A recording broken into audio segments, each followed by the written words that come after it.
Hi y'all, Dave Canada here with the Motorcycle Grand Tour of Texas. When I'm not out riding or stuck at my desk scoring riders, one of the things I like to do is watch YouTube videos from motorcycle riders in Texas and around the country. And I know some of you on the tour have YouTube channels. So if you have a YouTube channel, please let me know.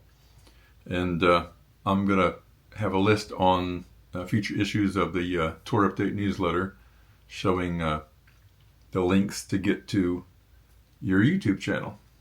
And just let me know, and I may reach out to you. Might want to do an interview with you, maybe go on a little ride with you. So let me know. As you know, of course, I have this YouTube channel that is specific to the Motorcycle Grand Tour of Texas, but I'm creating another YouTube channel, an additional YouTube channel that is not specific to the tour. It's about riding the back roads around the country and exploring America. So I'll post that when I get that ready, and hopefully you'll follow that page too. I recently met up with a fast rising YouTube star who makes very entertaining videos, and he's a Texan. So it's very cool. And he's got some buddies that he rides with who have been on the tour before and will be on the tour in 2025, and he will be on the tour. So stay tuned, watch this video, and you'll see a fellow tour rider with a great YouTube channel. First, I want to thank Pat and Janelle Hanlon, the owners of the Motorheads Motorcycle Museum, which is stop number 40 on the tour, for allowing us to use their very cool man cave in the museum to do the interview. So, who is Bogey Biker and who are the Rusty Bolts? Starting from the left to the right, first is Jack. Jack is going to be a first-time rider on the tour this year. Next to him is Mike. Mike is a veteran of the tour and will be on the tour again this year, and he's got a very cool cap on. I'll have a limited supply of those on March 1st in Bandera. Next is Marvin. This will be the first year for Marvin to be on the tour. And next to him is Gerald. Gerald's also a veteran of the tour. And one more Rusty Bolt I want to mention who's not in the picture and wasn't able to make it that day was Warren Ricks, because he's a veteran of the tour and he is also a Rusty Bolt. Hi y'all, Dave Canada here. I am with Jack Jeffries, otherwise known as the Bogey Biker. That's right. So let me ask you, how did you get the name Bogey Biker? Well, I grew up as a golfer and played golf all my life. And I went to take the motorcycle class. And during one of the breaks, I had decided that I wanted to start a YouTube channel, really more to just be able to share our adventures with our family and friends was really the original intent. So I knew I was going to start a YouTube channel, and I was thinking about a name. And during the motorcycle class at Harley-Davidson, the Horny Toad Harley-Davidson in Temple, during one of the breaks, we were talking about golf. A bunch of us sitting around talking, and we got done, and I'm walking back to my bike, and a guy comes up to me, goes, "Sounds like you're a pretty good golfer." I said, "No," I said, "I'm an average golfer." He said, "Were you better than a bogey golfer?" I said, "Oh, I'm better than a bogey golfer." I said, "I'm just trying to be a bogey biker." And I just kind of went ding, ding, ding in my head and so I originally thought that we made a rack for our golf clubs that'll snap in where the removable tour pack goes. Mm-hmm. We built it, and my original thought was, well, we'll just go play a lot of golf. I can do my two passions is golf and motorcycles. So we'll kind of combine the two. Honestly, since I've started riding motorcycles, I don't really play much golf anymore. I don't get near as pissed off riding the motorcycles as I do playing golf. Yeah. So yeah, that's the origin of the name Bogey Biker. So I tell people, if you're a bogey golfer, you're not very good. Well, I'm a bogey biker. I'm a bad biker. I'm not bad as biker. I'm just not very. I've only been riding for 2 years, almost exactly 2 years. So. Wow. That's surprising, because all the videos. Yeah, so that's cool. Yeah, I've wanted a motorcycle my whole life. We didn't grow up in a motorcycle family, so motorcycles were dangerous. So growing up, we just didn't have that. My dad didn't ride, and nobody really rode in our family. But I've always wanted one, but I always made excuses. I had young kids. Well, probably I might get hurt, or so I don't know if I was scared, but that's probably the right term. I kept making excuses, and I always wanted them, but I always paid attention to motorcycles. Always look at I stop at every Harley dealer in the country as I travel around for work over the last 25 years. So what made the difference where you went from that to actually owning that? Well, it's very clear to me what it was. I have my twin brother Jay, who if you watch the channel, he wrote the Bogey Biker song. We have a theme song and the Rusty Bolt song. He's a singer songwriter, and we're identical twins. And he's a fireman, just like most of the Rusty Bolts are firemen or retired firemen.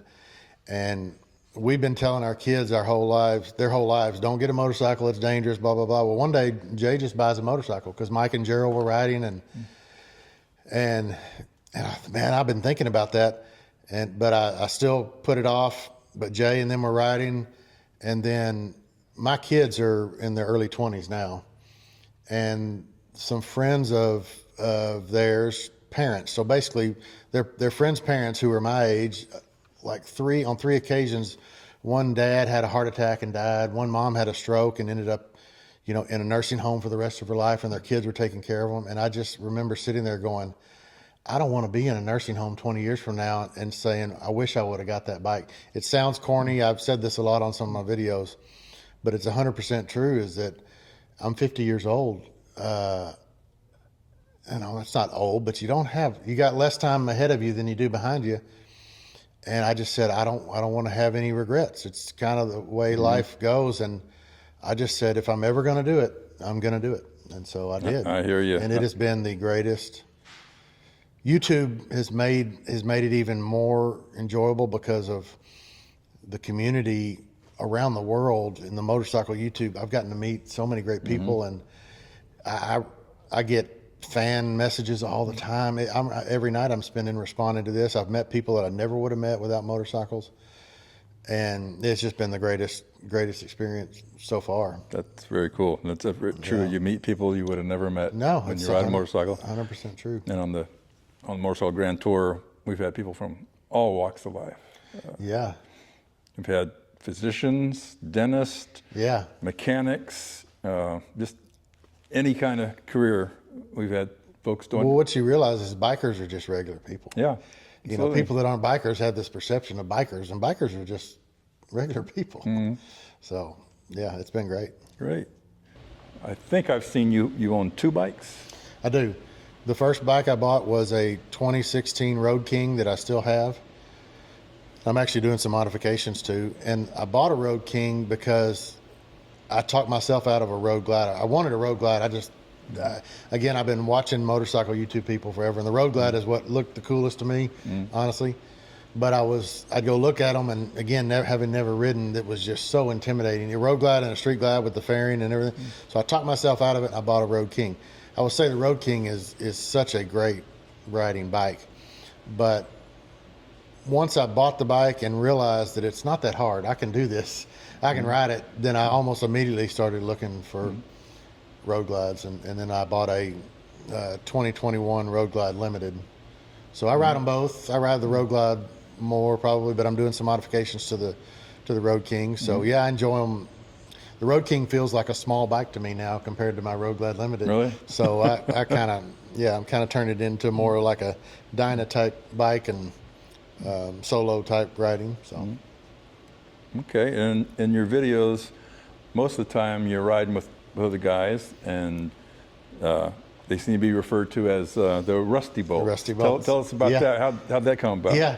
So, like I said, some of these guys and my brother were riding before, and then right about the time I got a bike, we were just standing around, and they said something about the Rusty Bolt. We call ourselves the Rusty Bolts, and because we're all old men that limp around, and and so I kind of designed a logo for some of our shirts and stuff like that, and started talking about on YouTube. And people just got a kick out of it because everybody can relate to just being older and just being a Rusty Bolt. And then my brother wrote a song, and that's kind of what, and it's a fantastic song. If you like you know, the Chris Christopherson, Guy Clark, Texas storytelling type music. That's kind of what my brother does, and he wrote a song called "Born to Be a Rusty Bolt," and we get. Now, is that your theme song when you're? Yeah, it's there's a Bogey Biker song that I use in the intro of and I use the whole song occasionally, but yeah, then I'll use the rest if we're all together, and I would say picking the music for the videos is what takes the longest for me, because it's important. The music makes a big difference in how people view the video. Music's a big part of our life. We grew up, my dad listening to Willie Nelson and Conway Twitty and all that, and then like I said, my brother's a singer-songwriter, so music's a big part of what we do. And so I would say the Rusty Bolt song kind of took the attention we were getting over the top, because people just love listening to that song and kind of just related to the words that are in the song. And it is a good song, and that's great that you got a brother that can help you with your music, because some of us have to pay for music. Yeah, and we're identical twins, and I didn't get that gene of being able to write and sing and play the guitar, but he sure did. How long ago did you start making the videos? In May, it will be 2 years since I uploaded my first YouTube video. Oh, okay. And I've still got subscribers that were the second video I made. I was joking around. I was filming Mike and Gerald and the guys, and I said, "What do you want to say to the 6 subscribers of the Bogey Biker channel?" Because I remember having six subscribers, and now I'm over 3,000 subscribers. But yeah, I started, and the first videos are just absolutely terrible. I go back and watch them now, and they're just terrible. But it was in May of 2023 when I made my first YouTube video. And I tell you, and you got a YouTube channel. What I didn't know before I started the channel, I would see a guy that had 3,000 subscribers on YouTube and then say, well, he must not be very good. I mean, he's only got 3,000 subscribers. Well, getting 3,000 people to hit the subscribe button, you know, YouTube kind of does us a disservice, I think, by using the word subscribe, because a lot of people that don't know how YouTube works thinks that it's cost money or something. But I knew nothing about editing video. I'd never done any of that stuff. I watched a lot of other people. I watched some tutorials and kind of learned how to do it, and they just get better and better as we go. But I just knew nothing about any of it. And I will say now, the number of subscribers you have has nothing to do with the quality of your channel, because it's just difficult. It's just a process, and you have to be consistent with it. You know, it's work. I'm just kind of recently learning about keywords and the thumbnails, how important thumbnails are. So I just started going back some of my old ones and editing better thumbnails. Unfortunately, thumbnail is maybe the most important part if you want to grow your channel. It's not the most important part of the video, but you have to make a thumbnail that when people open up their YouTube and they see it, they think, you know, what's that about? It has to be something appealing. So I spend a lot of time, probably as much time as picking the right music is on the thumbnail. One of your recent videos, well, today's a pretty cold day. When I left my house near Bernie, it was like 39 degrees, and 40 something when I got here. So probably about the same where you were at. 33 when we left. It was even colder. But you recently did a video where, I guess with some of these fellows here, where you went camping, and it was colder than that. It was. Tell us about that. Yeah, we went motorcycle tent camping at Tyler State Park a couple of weeks ago, and it was in the 40s for most of the trip. But we knew on Sunday that it was Saturday night, the temperature was dropping. And so we woke up Sunday morning in a tent, and it was 23 degrees outside. And there's a big difference in 23 degrees and 35 degrees. We rode down today, and it really wasn't cold at all if you have all the right equipment. But so we got up Sunday morning, it's 23 degrees. My GoPro was freezing up. It would stay on for a few seconds. We packed up. It was 5 o'clock in the morning when I got up to start packing. 23 degrees and everything's just bone chilling. And you think that, okay, that's the hard part. Well, no, the hard part for me was the ride home. I underestimated 23 degrees. I didn't even bring my heavy gloves with me. I overestimated the effectiveness of my heated grips. Heated grips are great when it's 40 degrees outside. Heated grips are worthless when it's 23 degrees outside because your fingertips don't get, and so not having the right gloves, we stopped. I couldn't really film a lot of it because my camera wasn't working. We stopped multiple times just to cool my hands off.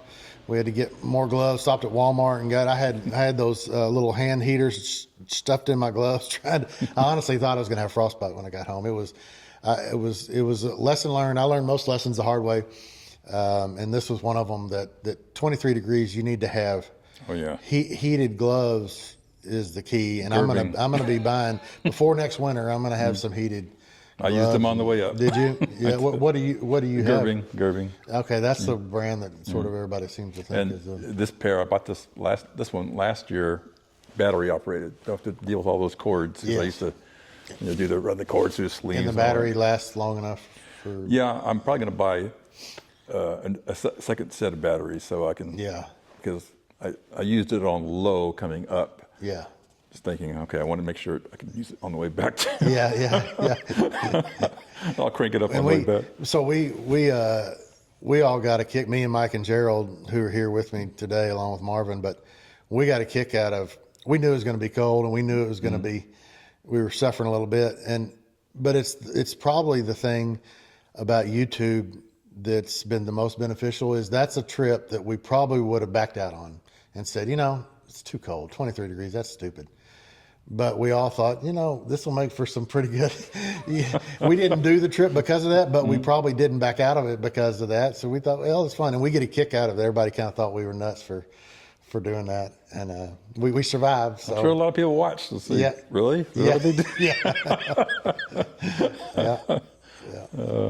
What is your goal for your YouTube channel? I think the biggest mistake people make, and what I'm about to say is I still do it. I try not to. When I started it, I had no visions of it being anything more than, again, sharing this stuff with our family and friends. But almost immediately, I started getting quite a bit of attention, and the channel started growing. And then you get in your mind, well, man, I can be the next, $1 Million Bogan is the guy that I watched in Australia, or Thrash and Supply, and so there are times when I think, man, I want to have 100,000 subscribers, but what that requires. So people get caught up in the analytics. I see a lot of these small YouTube channels, which I'm a small YouTube channel, but some guys are starting off and they're very frustrated with, man, nobody's watching my video. So I try to tune all that out. So my goal for the channel is just to get better at this, to use it as a way to go on these adventures that a lot of people don't ever just go. People make excuses, and I just want to use it as a way to find more adventures and make the best videos that I can and see where it goes, and not have any expectation that it's going to be anything more than that. I think that's great. What I like about your video is that it's real. You don't have this huge budget creating things. You're going ride to get a hamburger or something, and it can be an entertaining video. Yeah, it's the best compliment I get is we watch your channel because you're one of us and you're just a real person. You're a redneck from Texas. I'm not trying to play YouTube motorcycle star. I see a lot of guys that, and they turn their hat around backwards and they're, pumped up and they're trying to be YouTube motorcycle star, and it's not authentic. So yeah, we try to be authentic. We try to show we make fun of ourselves a big part of the time. And like you said, we ride my brother calls it the quest for the Holy Grail of hamburgers. We're just going to try to ride with cool people to cool places and see some cool stuff, and it's one of the best parts about it is I'll go back and watch an old video, and I don't know if I've got early onset dementia or what, but I don't remember things the way I think a lot of people do. And I'll watch an old video and go, I completely forgot that we did that. I completely, I would have we not had the video, I don't think I would have even remembered that we did that. Wait till you get my age. Yeah, You forget a lot more. Yeah. So I think it's going to be fun to go back, in 20 years and be able to look at it and say, man, you remember when I rode down and was interviewed by the guy from the Grand Tour? I mean, it'll be a fun thing to do. Cool. So. What are your riding plans in 2025? So there's a few events around Texas that we're going to do. We're going to come down to get our stuff for the Grand Tour of Texas, and then the Grand Tour of Texas is going to be a big part of our year. Cool. We intend to do the Republic of Texas portion of it too. So again, I'm not retired, so I have a real job too. So the Grand Tour of Texas is going to be a big part of the year. I'm going to do a semi cross country trip, maybe solo. Warren, also known as Road Wang, has expressed interest in going with me on that. But up to Virginia, I have a work conference in Colonial Williamsburg, Virginia. So my intention was to do a solo ride up there, be there for a week during the event, and then ride back and Traveling Talls Run to the Hills 5 is that following weekend that I could make on the way back. So that's a big trip. Sturgis, me and my brother and our wives and Marvin, who's newer to the channel, who's with us today also. Us three and our wives are going to go to Sturgis this year. And last year they had kind of like a YouTube motorcycle meetup with some of the other YouTubers. Professional Monkey and Full Throttle Hog were there, and so I think I may participate in that. And then in the fall, me and Kelly B. Gliding, who's another Texas channel, we did an event to the Twisted Sisters last year. Kind of last minute type deal. We're calling it Twisted in Texas, and we got over 100 bikes at that event last November. So this year it's October 24th through the 26th. We're going to have Twisted in Texas 2025 in Lakey at the Bent Rim Grill. And we expect, I don't know, I'm amazed that all these people want to come and hang out with us and see and participate in this, but there might be a couple hundred. I mean, hopefully you could join us. You don't live very far from there, and do an event. And it's not a rally, but it's just, we call it a ride with friends.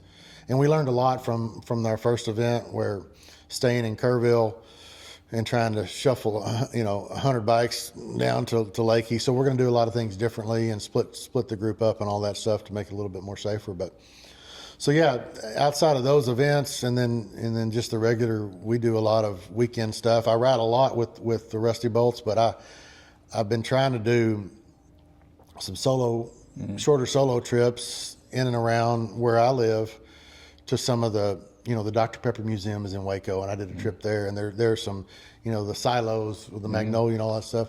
So I do some solo trips too. So that, after you add all that up, it ends up being a pretty full year with 2 or 3 major events kind of mixed in between. Cool. What would you say was your most memorable bike trip? I think we've had several, but it's got to be Sturgis. So I went from never ridden a motorcycle in my life 2 years ago to this August riding from Texas to Sturgis and back. And I copied Thrash and Supply on there. They when they ride out there. Now Thrash and Supply has a whole editing team, but they post videos every day of their ride. Well, I said I'm going to do that too, and it's just me. So we left Texas. It's 105 degrees. It was 100 degrees the whole way up there, and it was 100 degrees while we were there and 100 degrees back. But I posted every day we would ride, everybody go to bed, and I'd edit video, post it the next morning, we'd ride, and I did that for 7 days straight. And it was a lot of work, but it was having never even thought that was a possibility 2 years ago, to riding my 1,000-pound motorcycle to Sturgis and back and participating in all that stuff, walking in the Full Throttle saloon and having people recognize me and come up and want to take pictures with me, and that was pretty cool. But just the whole riding to Sturgis and back has to be the most memorable thing I've done to date. Very cool. Well, I'm glad to see you're going to be riding the Motorcycle Grand Tour. I'm very excited about that. Look forward to seeing maybe some of the tour stops on videos in the future. I think you'll see all of them. That'd be cool. Yeah.